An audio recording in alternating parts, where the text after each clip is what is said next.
Pride and Prejudice by Jane Austen. Chapter 18. Till Elizabeth entered the drawing-room at Netherfield, and looked in vain for Mr. Wickham among the cluster of red coats there assembled, a doubt of his being present had never occurred to her. The certainty of meeting him had not been checked by any of those recollections that might not unreasonably have alarmed her.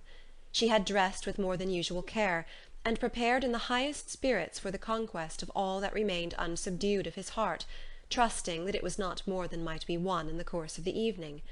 But in an instant rose the dreadful suspicion of his being purposely omitted for Mr. Darcy's pleasure in the Bingleys' invitation to the officers, and though this was not exactly the case, the absolute fact of his absence was pronounced by his friend Denny, to whom Lydia eagerly applied, and who told them that Wickham had been obliged to go to town on business the day before, and was not yet returned, adding, with a significant smile, "I do not imagine his business would have called him away just now, if he had not wanted to avoid a certain gentleman here." This part of his intelligence, although unheard by Lydia, was caught by Elizabeth, and as it assured her that Darcy was not less answerable for Wickham's absence than if her first surmise had been just, every feeling of displeasure against the former was so sharpened by immediate disappointment that she could hardly reply with tolerable civility to the polite inquiries which he directly afterwards approached to make. Attendance, forbearance, patience with Darcy, was injury to Wickham. She was resolved against any sort of conversation with him, and turned away with a degree of ill-humour which she could not wholly surmount even in speaking to Mr. Bingley, whose blind partiality provoked her. But Elizabeth was not formed for ill-humour, and though every prospect of her own was destroyed for the evening, it could not long dwell on her spirits, and having told all her griefs to Charlotte Lucas, whom she had not seen for a week, she was soon able to make a voluntary transition to the oddities of her cousin, and to point him out to her particular notice. The first two dances, however, brought a return of distress. They were dances of mortification. Mr. Collins, awkward and solemn, apologizing instead of attending, and often moving wrong without being aware of it, gave her all the shame and misery which a disagreeable partner for a couple of dances can give. The moment of her release from him was ecstasy. She danced next with an officer, and had the refreshment of talking of Wickham, and of hearing that he was universally liked. When those dances were over, she returned to Charlotte Lucas, and was in conversation with her, when she found herself suddenly addressed by Mr. Darcy, who took her so much by surprise in his application for her hand, that, without knowing what she did, she accepted him. He walked away again immediately, and she was left to fret over her own want of presence of mind. Charlotte tried to console her. "I dare say you will find him very agreeable." "Heaven forbid! That would be the greatest misfortune of all.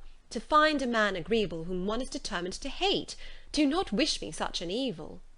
When the dancing recommenced, however, and Darcy approached to claim her hand, Charlotte could not help cautioning her in a whisper not to be a simpleton, and allow her fancy for Wickham to make her appear unpleasant in the eyes of a man of 10 times his consequence. Elizabeth made no answer, and took her place in the set, amazed at the dignity to which she was arrived in being allowed to stand opposite to Mr. Darcy, and reading in her neighbours' looks their equal amazement in beholding it.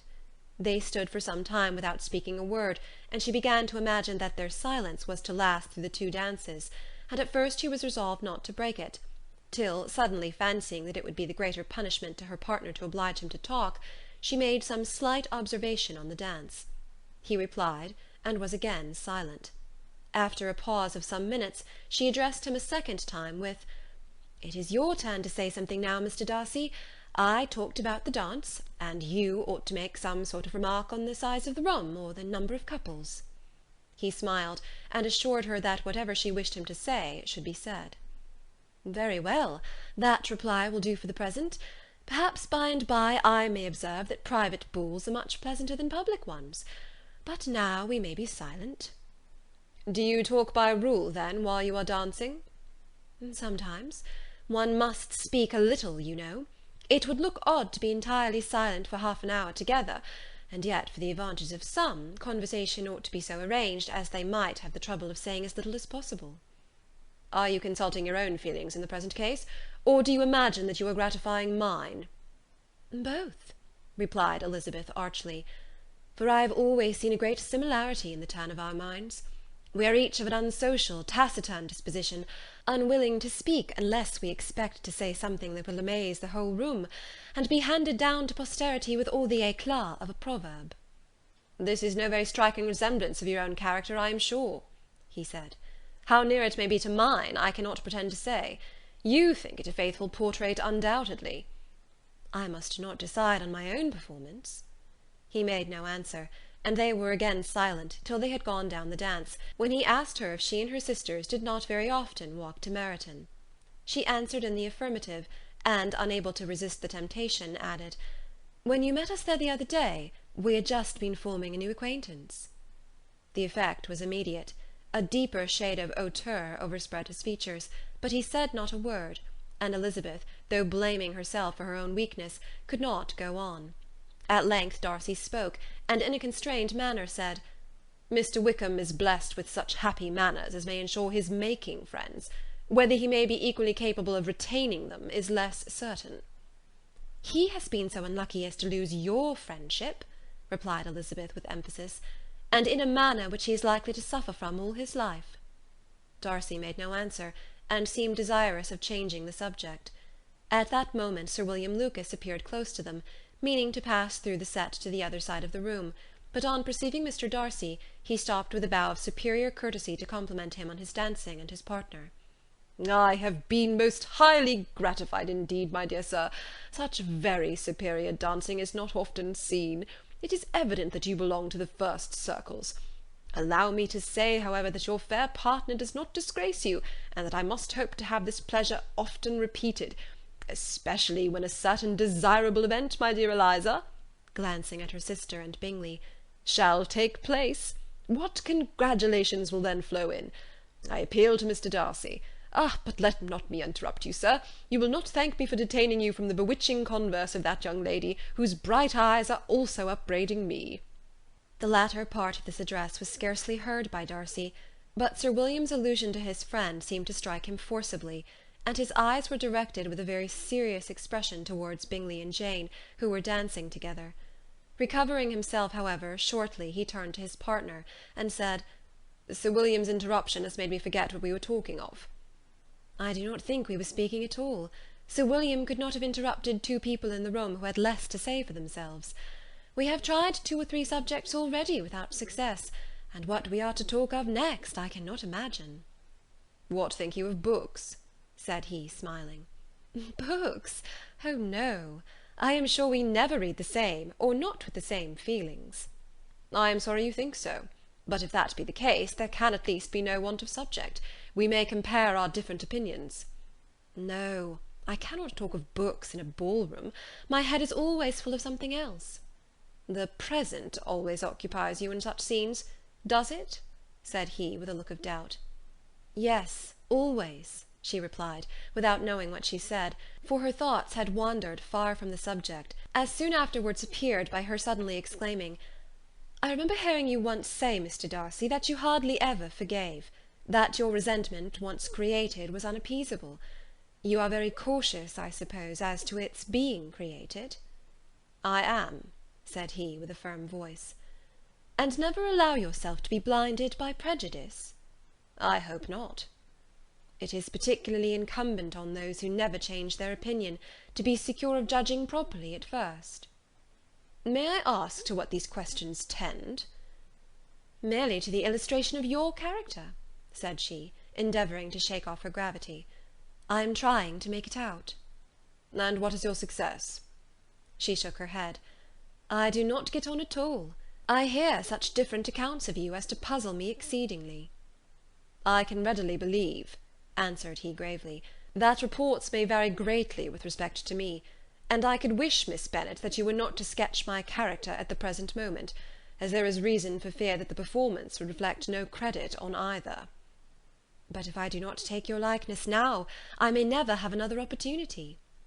"I would by no means suspend any pleasure of yours," he coldly replied.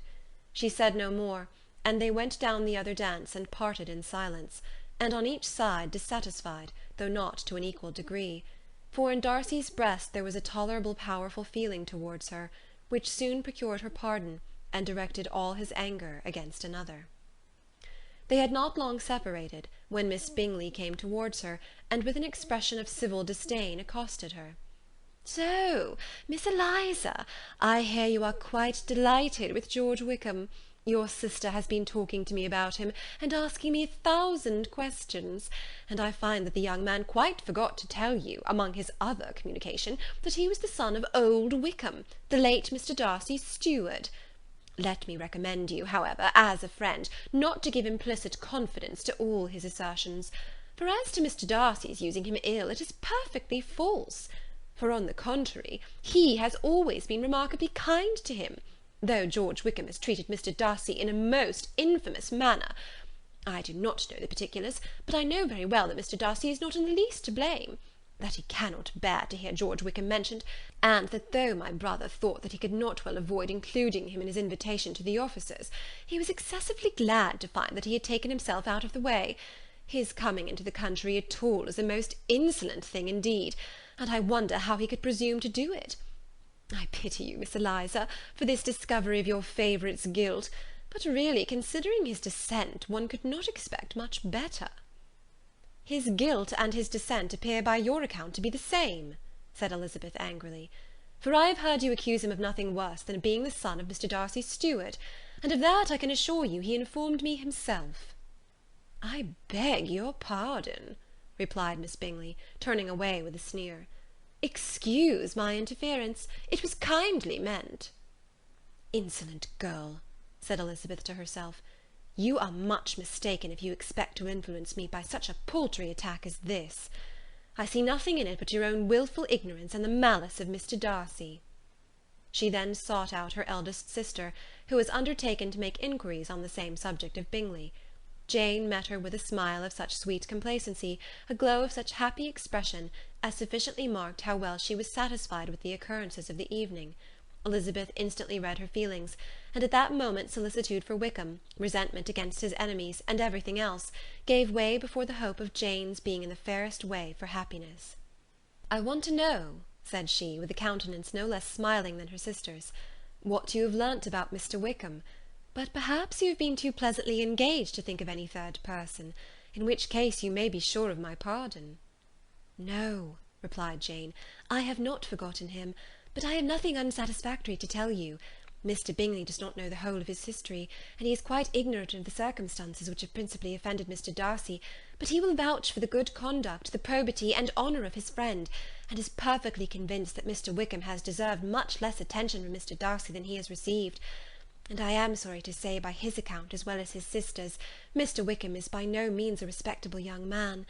I am afraid he has been very imprudent, and has deserved to lose Mr. Darcy's regard." "Mr. Bingley does not know Mr. Wickham himself?" "No, he never saw him till the other morning at Meryton."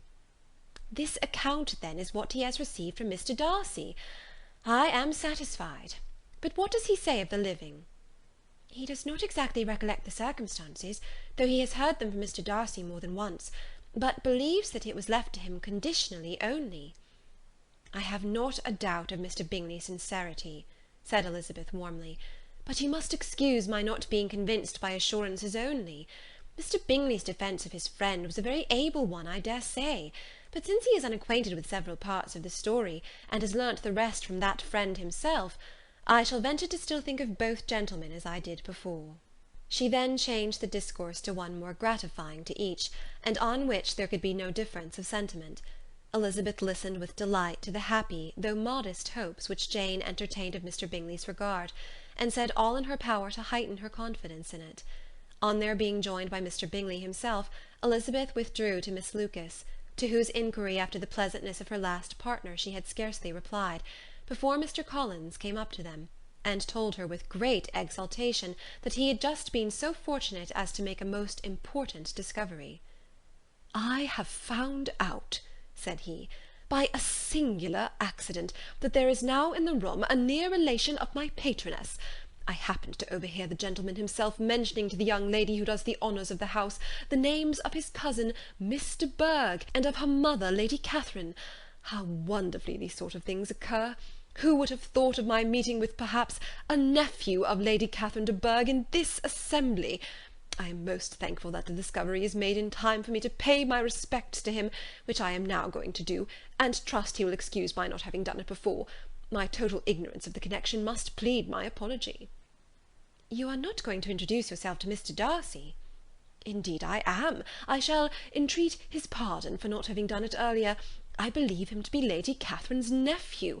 It will be in my power to assure him that her ladyship was quite well yesterday se'nnight." Elizabeth tried hard to dissuade him from such a scheme, assuring him that Mr. Darcy would consider his addressing him without introduction as an impertinent freedom, rather than a compliment to his aunt, that it was not in the least necessary there should be any notice on either side, and that if it were, it must belong to Mr. Darcy, the superior in consequence, to begin the acquaintance. Mr. Collins listened to her with the determined air of following his own inclination, and when she ceased speaking, replied thus: "My dear Miss Elizabeth, I have the highest opinion in the world, in your excellent judgment, in all matters within the scope of your understanding, but permit me to say, that there must be a wide difference between the established forms of ceremony amongst the laity, and those which regulate the clergy, for give me leave to observe that I consider the clerical office as equal in point of dignity with the highest rank in the kingdom, providing that a proper humility of behaviour is at the same time maintained.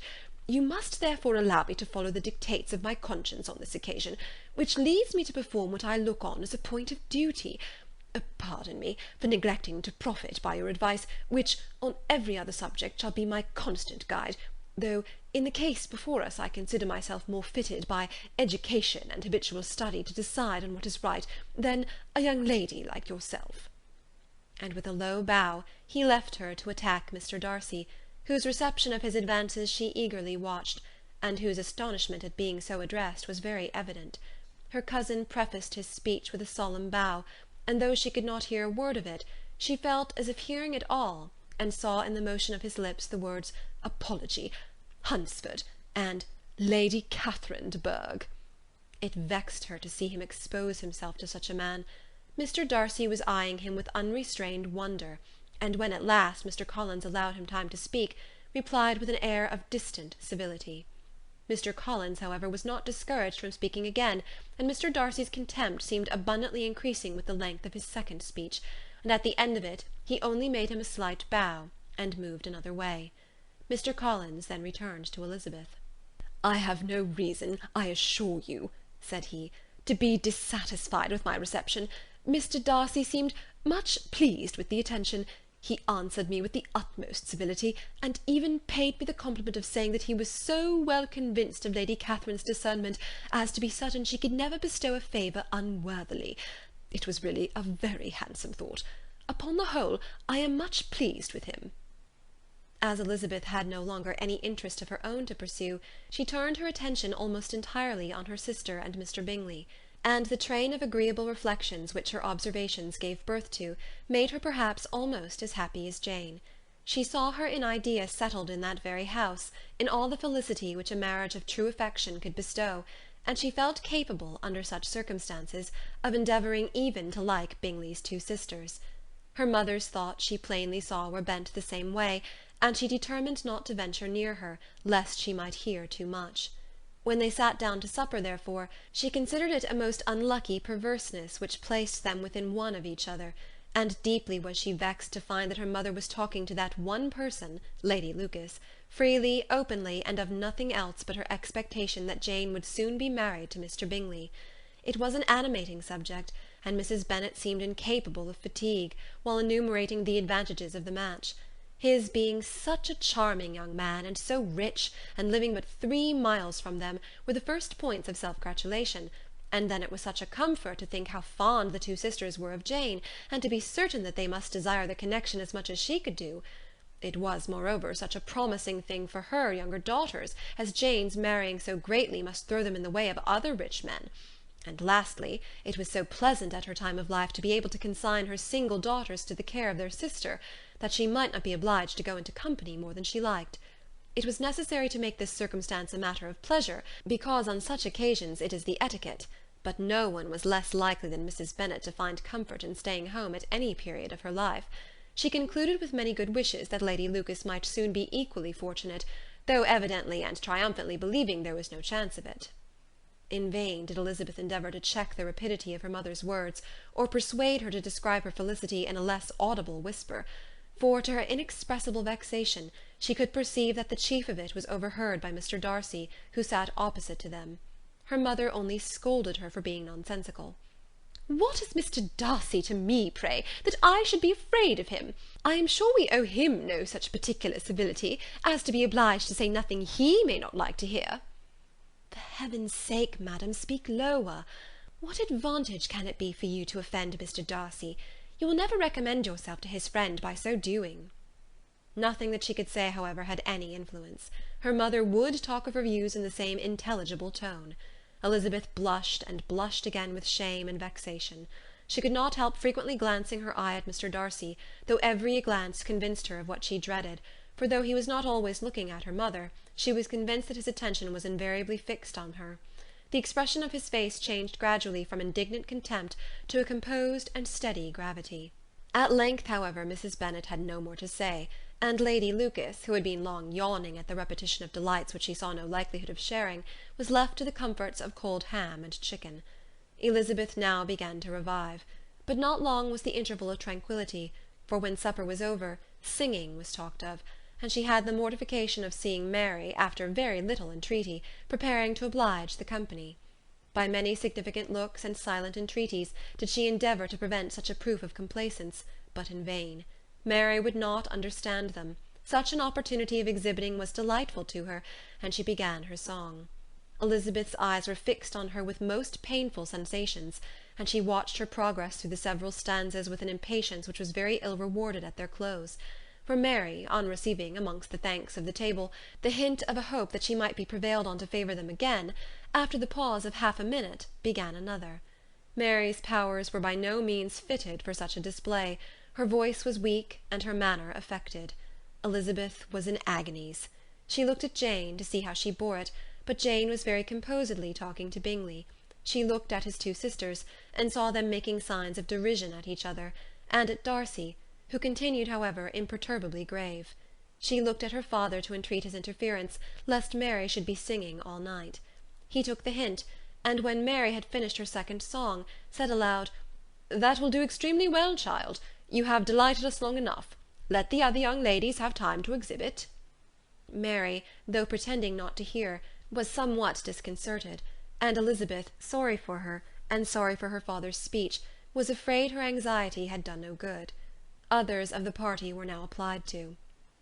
"If I," said Mr. Collins, "was so fortunate as to be able to sing, I should have great pleasure, I am sure, in obliging the company with an air, for I consider music as a very innocent diversion, and perfectly compatible with the profession of a clergyman. I do not mean, however, to assert that we can be justified in devoting too much of our time to music, for there are certainly other things to be attended to. The rector of a parish has much to do.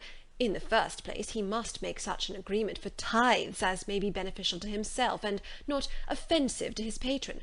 He must write his own sermons, and the time that remains will not be too much for his parish duties, and the care and improvement of his dwelling, which he cannot be excused from making as comfortable as possible, and I do not think it of light importance that he should have attentive and conciliatory manner towards everybody, especially towards those to whom he owes his preferment. I cannot acquit him of that duty, nor could I think well of the man who should omit an occasion of testifying his respect towards anybody connected with the family." And with a bow to Mr. Darcy, he concluded his speech, which had been spoken so loud as to be heard by half the room. Many stared, many smiled, but no one looked more amused than Mr. Bennet himself, while his wife seriously commended Mr. Collins for having spoken so sensibly, and observed in a half-whisper to Lady Lucas that he was a remarkably clever, good kind of young man. To Elizabeth it appeared that, had her family made an agreement to expose themselves as much as they could during the evening, it would have been impossible for them to play their parts with more spirit or finer success, and happy did she think it for Bingley and her sister that some of the exhibition had escaped his notice, and that his feelings were not of a sort to be much distressed by the folly which he must have witnessed. That his two sisters and Mr. Darcy, however, should have such an opportunity of ridiculing her relations was bad enough, and she could not determine whether the silent contempt of the gentlemen or the insolent smiles of the ladies were more intolerable. The rest of the evening brought her little amusement. She was teased by Mr. Collins, who continued most perseveringly by her side, and though he could not prevail on her to dance with him again, put it out of her power to dance with others. In vain did she entreat him to stand up with somebody else, and offer to introduce him to any young lady in the room.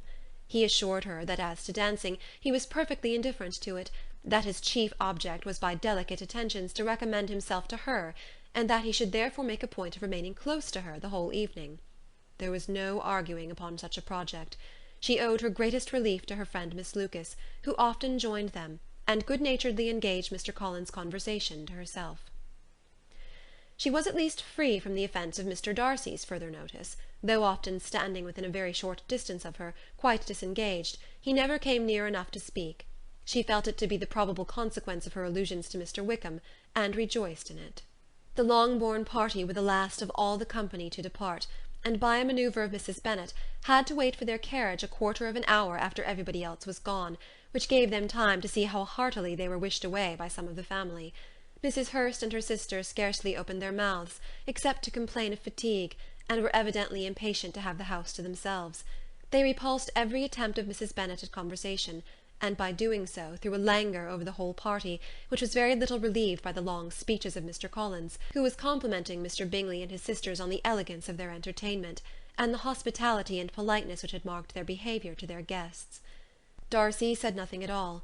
Mr. Bennet, in equal silence, was enjoying the scene. Mr. Bingley and Jane were standing together, a little detached from the rest, and talked only to each other.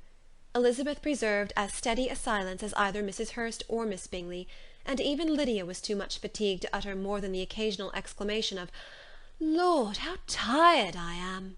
accompanied by a violent yawn. When at length they arose to take leave, Mrs. Bennet was most pressingly civil in her hope of seeing the whole family soon at Longbourn, and addressed herself especially to Mr. Bingley, to assure him how happy he would make them by eating a family dinner with them at any time, without the ceremony of a formal invitation. Bingley was all grateful pleasure, and he readily engaged for taking the earliest opportunity of waiting on her, after his return from London, whither he was obliged to go the next day for a short time. Mrs. Bennet was perfectly satisfied, and quitted the house under the delightful persuasion that, allowing for the necessary preparation of settlements, new carriages, and wedding clothes, she should undoubtedly see her daughter settled at Netherfield in the course of 3 or 4 months. Of having another daughter married to Mr. Collins, she thought with equal certainty, and with considerable, though not equal, pleasure. Elizabeth was the least dear to her of all her children, and though the match and the man were quite good enough for her, the worth of each was eclipsed by Mr. Bingley and Netherfield. End of Chapter 18.